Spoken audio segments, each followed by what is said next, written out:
Do you know that we live out of what we believe? What do you believe about yourself? Do you believe that you are enough? That you are worthy of every abundant thing that you deserve?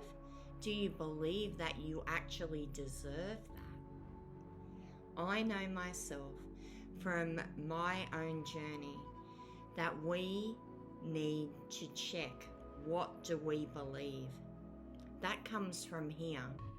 It also affects our mindsets, and we live out of what we believe.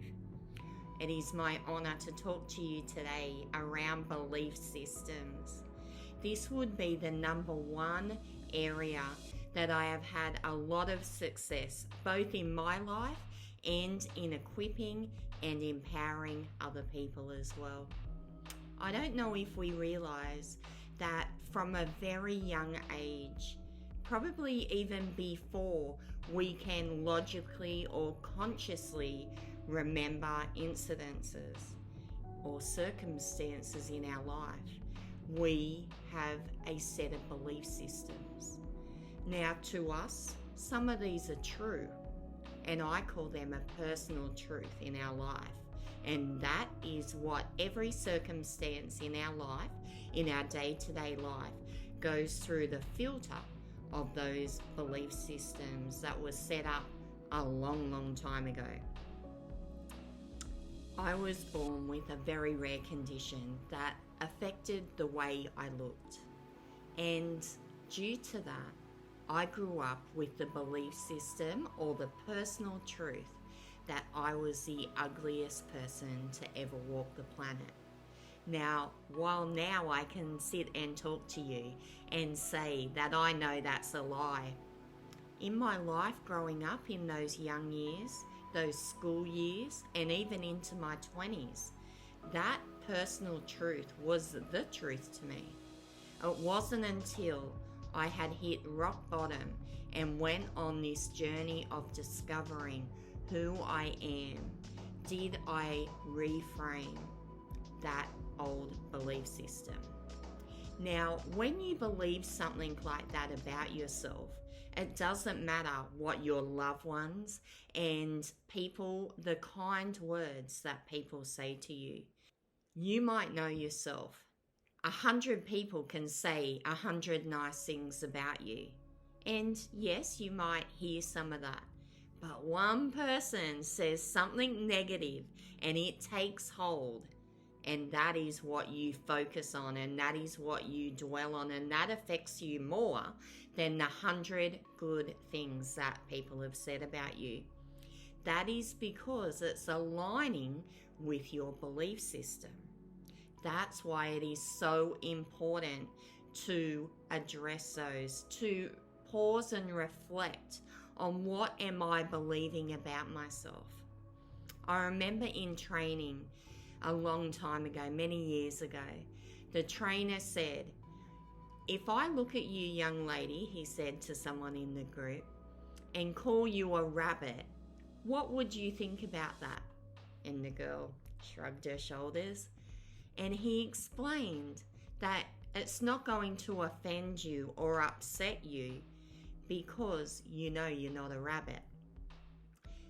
From that, I have used that analogy so many times in my consulting with people and even in my parenting and for myself.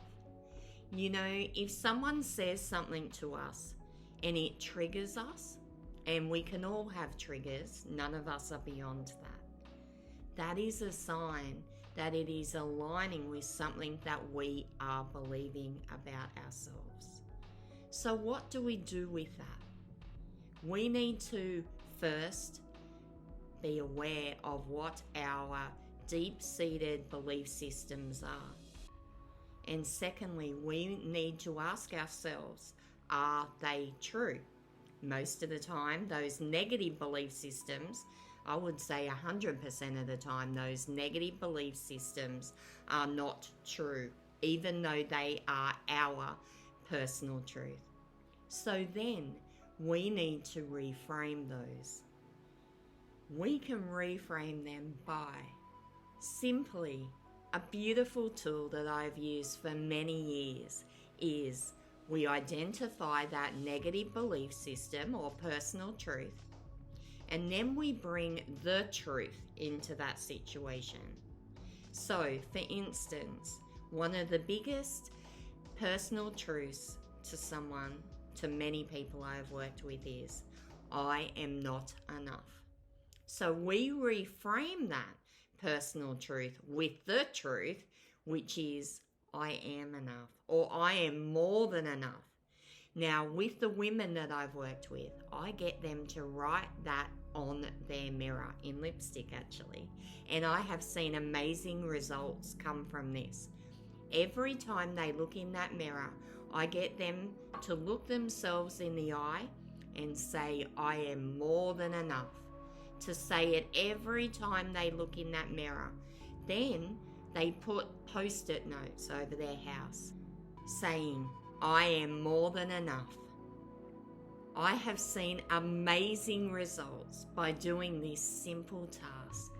You know, once they start doing that and practicing it, at first, they don't really believe what they're saying, but eventually, every time the thought of I am not enough comes into their mind, they then say that without even looking in the mirror. Like, just say they're at work one day and they have this feeling of I am not enough. They say in their mind, I am enough.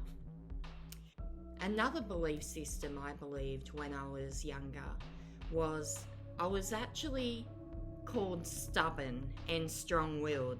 Now, stubbornness has a negative connotation attached to it.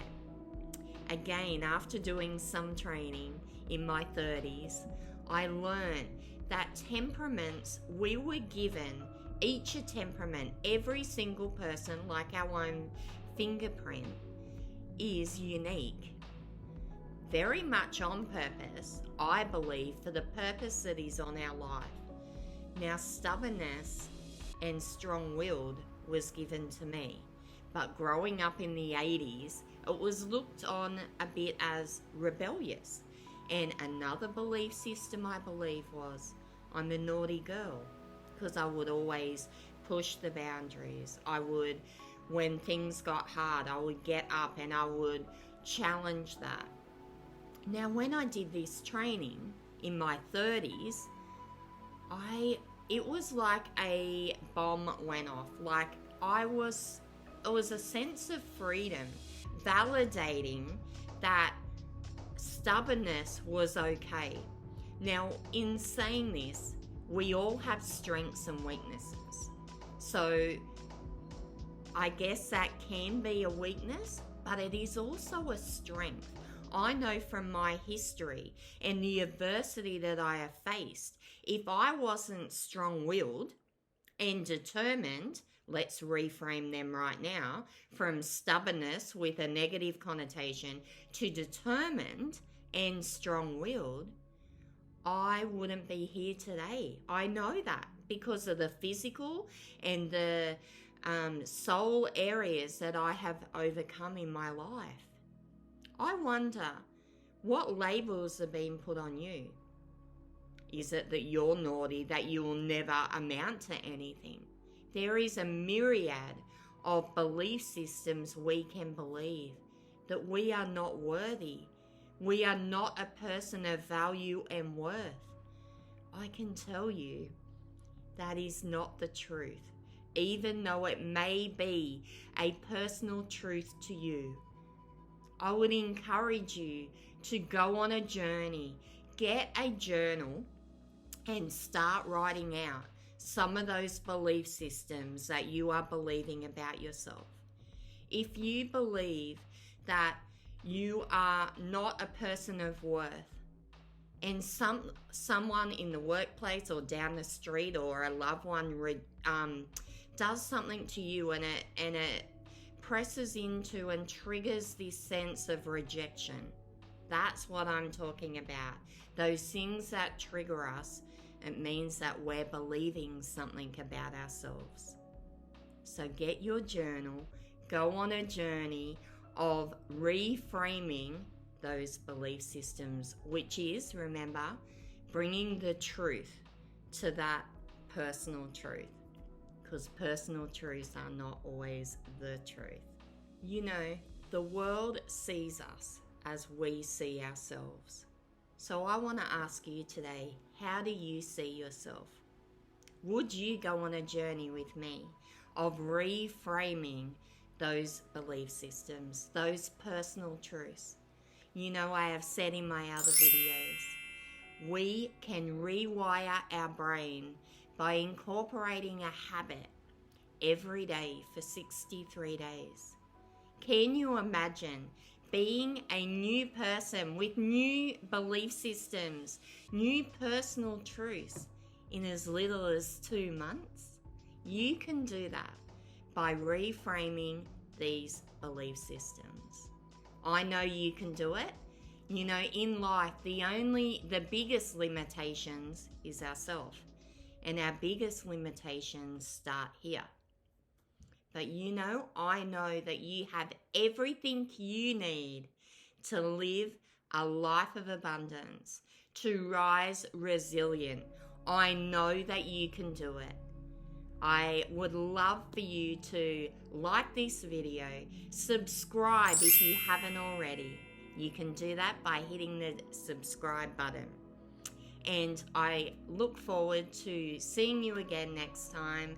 And would you write in the chat the belief system that you are going to reframe this week? I'm cheering you on, and I know that you can do it. Have a great day.